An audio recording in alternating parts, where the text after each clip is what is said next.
reminder that the virus left scars long after the fever broke.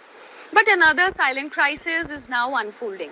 A condition called avascular necrosis or bone death is being increasingly diagnosed in young and middle-aged adults. Avascular necrosis occurs when the blood supply to a bone is cut off. Without blood, the bone tissue begins to die. The hip joint is most commonly affected. As the disease progresses, the ball of the hip weakens, flattens, and eventually collapses. In practical terms, it means a healthy young person can suddenly lose the ability to walk normally, climb stairs, or even sit crossed-legged. Across major hospitals in India, doctors are reporting a surge in such cases. Many patients are in their 20s, 30s, and 40s. People who had no previous bone problems. Months after recovering from COVID, they are coming back with crippling hip pain. The common link here is steroid use. These medicines were life-saving during COVID's severe stages, but when used in high doses, they can severely damage bone health. Medical journals even confirm that short courses of high-dose steroids, as used in COVID treatment, can sharply increase the risk of avascular necrosis.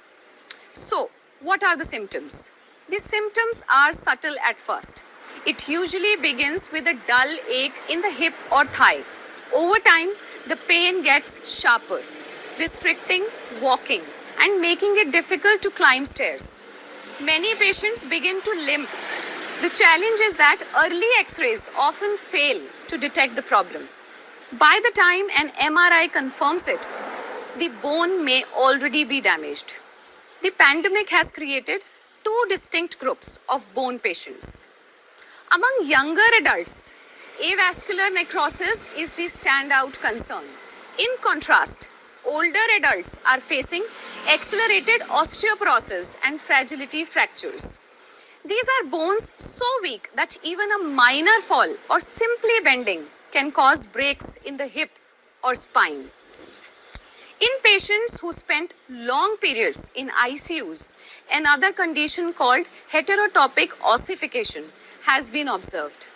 Here, bone tissue begins to grow where it shouldn't, inside muscles or soft tissues, leaving patients with stiffness and painful lumps near their joints. Now, what's the treatment? The treatment depends entirely on timing.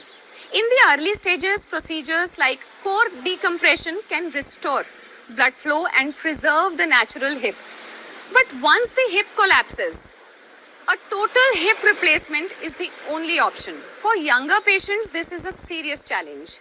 Artificial implants last only 15 to 20 years, which means a person in their 30s may need multiple replacement surgeries over a lifetime.